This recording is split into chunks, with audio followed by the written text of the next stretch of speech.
News आ रही है France से। पुलिस की गोली से 17 साल के एक लड़के की मौत के चौथे दिन सरकार ने पूरे के पूरे फ्रांस में 9 बजे तक बस और ट्रैम जैसे पब्लिक ट्रांसपोर्ट को बंद करने का आदेश दे दिया है, क्योंकि वहां के शहरों में हिंसा और भड़क गई है। खरीद के दौरान स्वीडन में तो एक तरफ कुरान जलाई गई, लेकिन उसी दौरान पूरे फ्रांस में आग लगा दी गई।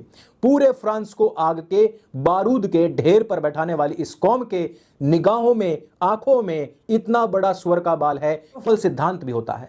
फ्रांस वही देश है जो उन कंट्रीज के साथ में खड़ा होता है जो अपने ही पड़ोसी देशों को आघात और नुकसान पहुंचाने का प्रयास करते हैं। फ्रांस के अंदर मुसलमानों ने देश को बिल्कुल जला डाला। फ्रांस की राजधानी पेरिस, जिसको सबसे सुंदर शहर माना जाता था, उसको आप आज पहचान भी नहीं सकते। 3 से 4 दिन से दंगे भड़के हुए हैं, हर जगह आग ही आग है।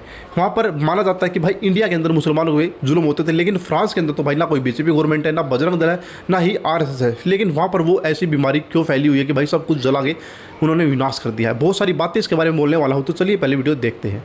न्यूज आ रही है फ्रांस से। पुलिस की गोली से 17 साल के एक लड़के की मौत के चौथे दिन सरकार ने पूरे के पूरे फ्रांस में 9 बजे तक बस और ट्रैम जैसे पब्लिक ट्रांसपोर्ट को बंद करने का आदेश दे दिया है, क्योंकि वहां के शहरों में हिंसा और भड़क गई है।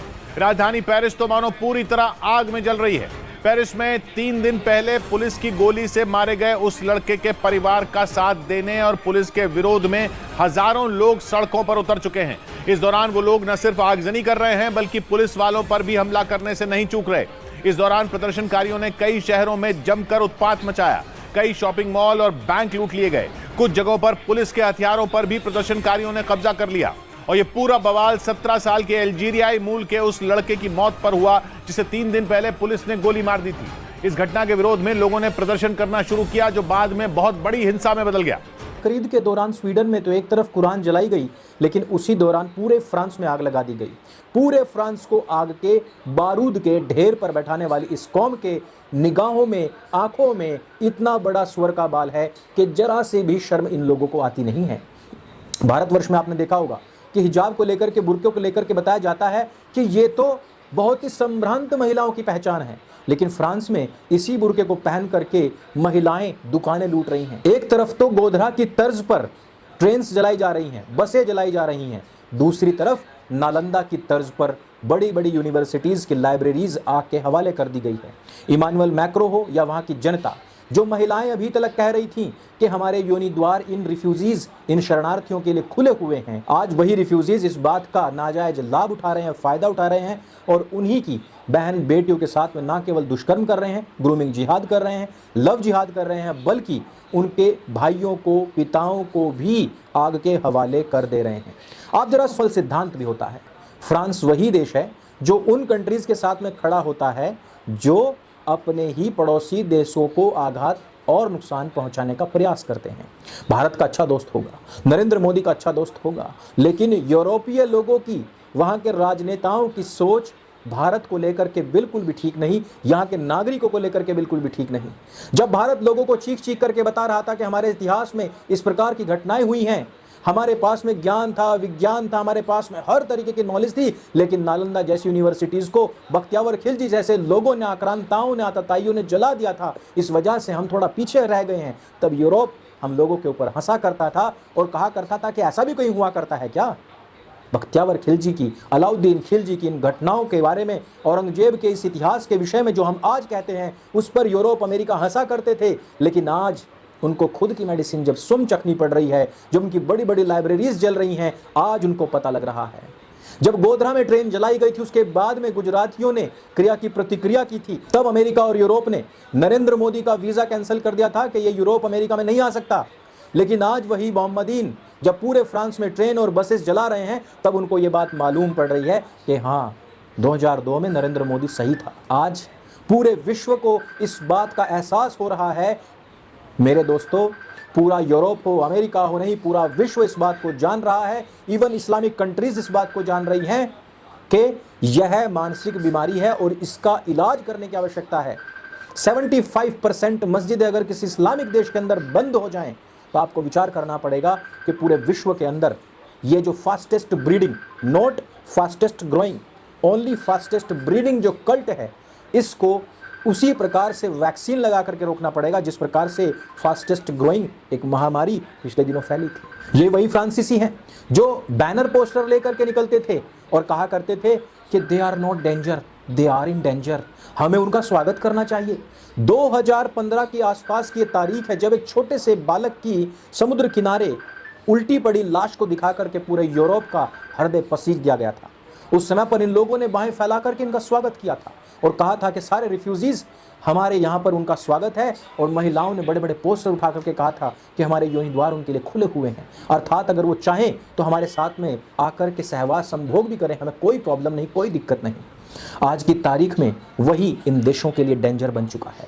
विचारधारा का मामला है, विचारधारा का। आज विश्व के बड़े बड़े लोग भी इस बात को कहने लग गए हैं कि पूरे यूरोप को अगर कोई ठीक कर सकता है इस बीमारी से तो वो है योगी आदित्यनाथ जी। ये होती है वैश्विक छवि जिसमें बताया जा सकता है कि एक मानसिक बीमारी से निपटने का तरीका क्या हो सकता है। मैंने आपको बताया कि पूरे यूरोप से ज़्यादा ये बीमारी से ग्रस्त लोग हमारे उत्तर प्रदेश में रहते हैं, लेकिन सबको सांचे में फिट कर रखा है क्योंकि बीमार लोगों को इलाज की आवश्यकता होती है। यहाँ तक आपने वीडियो देखा, लेकिन मैं आपको दिखाना चाहूँगा कि इंडिया की एक लड़की जो हिंदू है और कैसी कैसी बातें करती है, पहले आप उसकी क्लिप देखिए। अरबी बच्चा नेहल घंटे भर पहले अपनी अम्मी जान से बात करते हुए उन्हें बयां कर रहा था कि वो कितनी मोहब्बत उनसे करता है। और पता है घंटे भर बाद क्या हुआ? उस 17 साल के टीनेजर लड़के की जान ले ली फ्रांस की पुलिस ने। He was shot dead with no crime, innocent, मासूम का कत्ल, मतलब पूरी इंसानियत का खात्मा। This is the reason behind the rights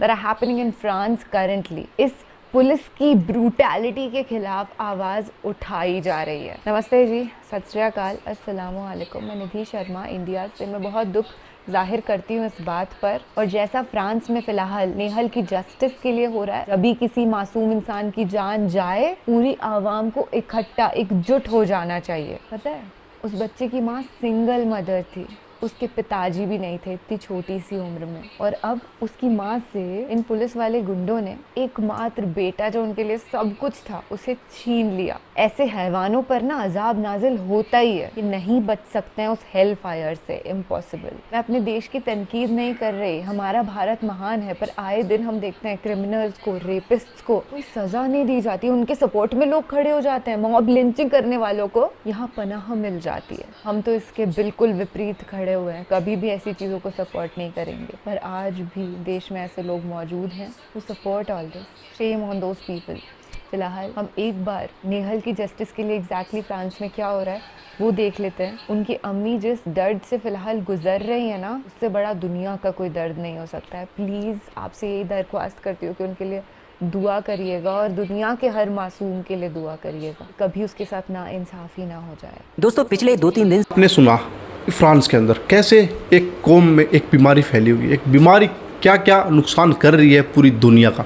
अब तक ये चीज़ें सिर्फ हमने भारत में फेस करी थी, लेकिन अब फ्रांस के अंदर भी बीमारी फैल चुकी है। दोस्तों कहते हैं कि जो इंडिया के अंदर है ना, मुसलमान बहुत असुरक्षित है, उनके साथ जुल्म होते हैं, इसलिए वो अपोजिट में आकर के ऐसे दंगे फसाद करते हैं या फिर उल्टे काम करते हैं। लेकिन भाई फ्रांस के अंदर ना तो कोई बीजेपी गवर्नमेंट है, ना कोई आरएसएस है, और ना ही कोई वहाँ पर बजरंग दल। फिर भी फ्रांस के अंदर ऐसे हालात क्यों बने? दोस्तों पूरी कहानी आपने समझ में आ गई होगी, नहीं तो मैं आपको समझाता हूँ। दोस्तों बात है 3 से 4 दिन पहले की। निहाल नाम का लड़का जिसको पुलिस रोकने की कोशिश करती है और पुलिस को उसके ऊपर कुछ डाउट होता है और पुलिस को बोलती है कि रुक जाओ, लेकिन वो नहीं रुकता है, तो पुलिस वाले उस पर गोली चलाते हैं जिसमें उसकी जान चली जाती है। लेकिन उस